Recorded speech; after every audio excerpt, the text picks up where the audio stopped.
Good morning. Thank you for joining us as we have our weekly connect called Coffee Talk, where Jeff, Chris, and Kevin, the three pastors, the three amigos, the three, I don't know what else. Stooges. Three blind mice. We do enjoy hanging out together and with you on these mornings. So we start off by looking back. And on Sunday, we talked about Joshua in the book of Joshua, chapter 1, how God called him. And the question I think that Joshua was asking, that the people of Israel were asking, was, does this guy have what it takes? So, the question that I want to ask you guys is, have you ever faced a situation where you wonder, do I have what it takes? You may not have asked it that way, but can I do this? You know, how am I going to get through this? Might be other ways to ask it, but... So are you asking how many times I've asked myself that this morning? That is a great answer. I appreciate that, because we all really don't have what it takes, do we? Well, it depends on there's so many parenting things where I'm like, oh, I don't know if I'm going to get through this. Right? There's ministry things, there's life things, there's so many different categories. So the answer is, have we? Yes, I have. Am I just wondering when the next time come along where I'll be asking myself that? Yeah, it's going to come. Right? You just know that there'll be a time where we're in over our head and we go, okay, do I? But I think there's a good purpose in that, because I think it's in those moments where we start to realize, hey, this isn't all about me.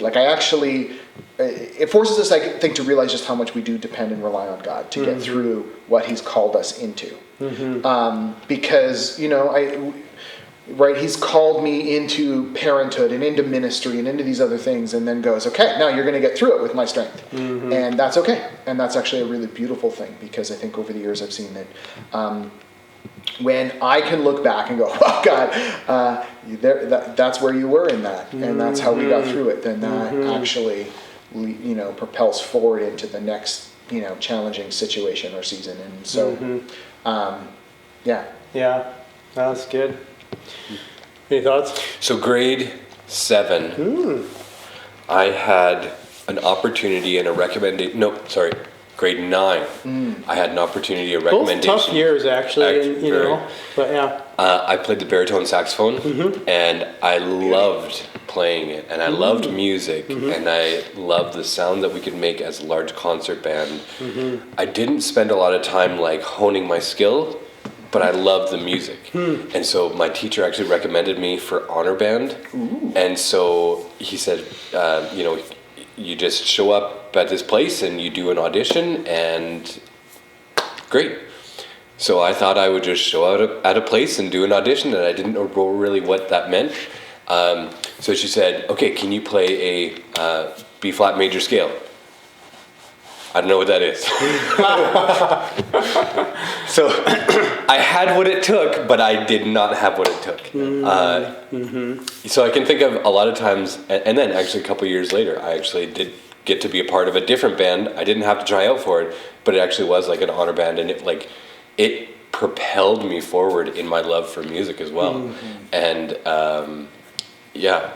and so there is times where you can see, okay, some of this is going to take preparedness and hard work, and sometimes I don't feel like I don't have it, and yet there's other times where you reflect on it and you're like, I do feel like this is what God is leading me to. I'm ready, and I go forward with His. So I can see successes and failures in that, but did I love the direction that God was taking me in those times, and in other times, like you said, even times in ministry, coming out of Bible school, getting ready to be a pastor and to candidate in a church. I think that's probably one of the most stressful times of saying, I don't know if I have what it takes. I don't know if I can do this. Right? Because you have this level of expectation, but realizing, if this is what God has in front of you, and this is the tools that He's given you and the passion, He will lead you forward in it.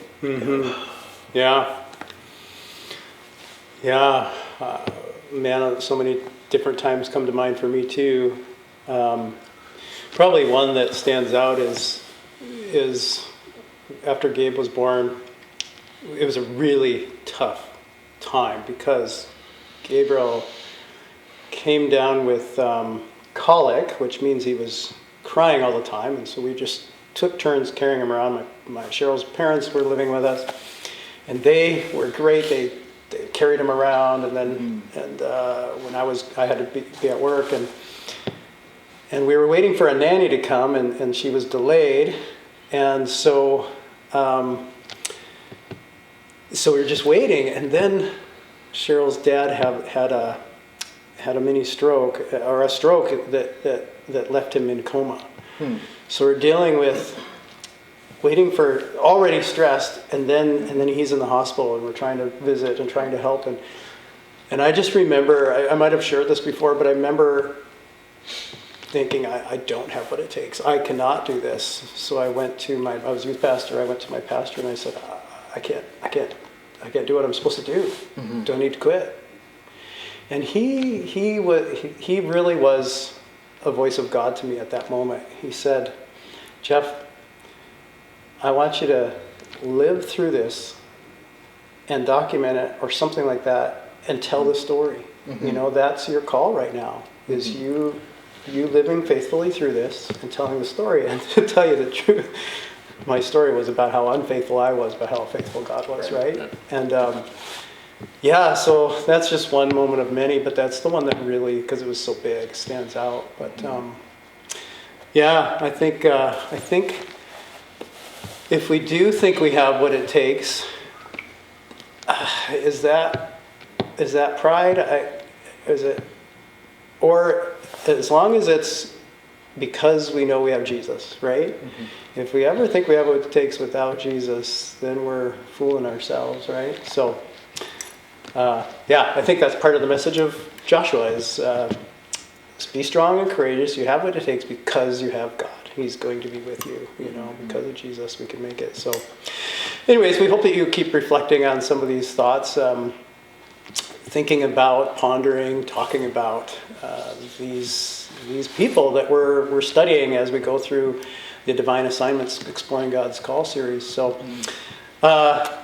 looking forward, we're actually, so tell us about where we are and why we chose this and we're what's at coming Lakeview up. Heights Baptist Church, but specifically we are in the youth room. This is a space that spent some really good time in over the years. I'm listening, don't get me wrong, but I'm also looking around going, man, yeah, we did that thing over there and this thing happened here, and and it's just anyways, too many stories. A lot of them are on the wall even behind me. We did before we're starting recording, just kind of, we're bringing Jeff up to speed on some of the things that happen in youth. Like, there's some really good moments over my shoulder, and it's just a wonderful sort of testimony to, like, man, we've had the opportunity to really connect with and touch a lot of lives at Lakeview, and this is one way we are reminded of that. But looking forward in terms of youth ministry, there's a few things to be mindful of, absolutely. I mean, we're in February. We've got a citywide event coming up on the 13th, which means we won't have a regular youth on the 12th, but we also have a group of our youth who were reflecting back on their childhood, growing up in Lakeview, which is so funny when you're 15 and you're thinking about when you were a kid. Okay.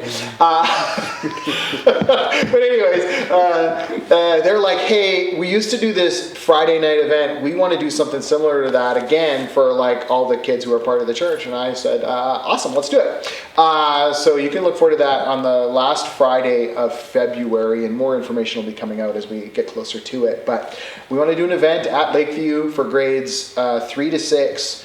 It will be 6:30 to 8 o'clock, and it'll just be a night of games and games, devotional, hanging out, connecting, building, yes, good time with friends and with a focus on Jesus. And so we'd invite kids Sorry, to that. just to reiterate, I think you said it, but I wasn't listening because I was looking around the youth room. No, that's all right. It's all right. Look, if you come in here with any level of ADHD, you're like, But I think what you said was the youth are going to run this event. More or less, for the yes, children, with your help. absolutely, absolutely. Well, yeah. and we need, we'll hopefully we'll have a couple adults there, to provide that.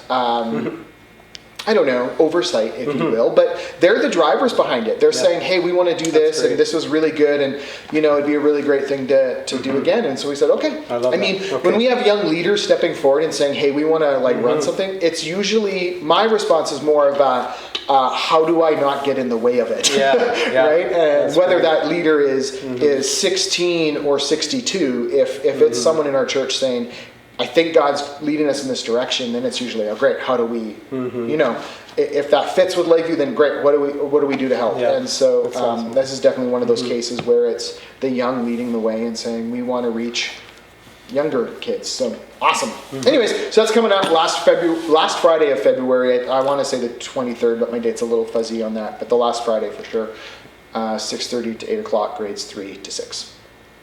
Cool. And open to bring friends. We love our group of kids in that pocket that come to Lakeview stuff is small, but man, if everybody brings a friend, it could be a really good sized group and be a lot of fun. And then there's another event that's not youth or children's focused. But specifically, it's family, right? Sort of all generations. Yeah. We want to get together. The Warriors are doing another faith night. It's an annual tradition.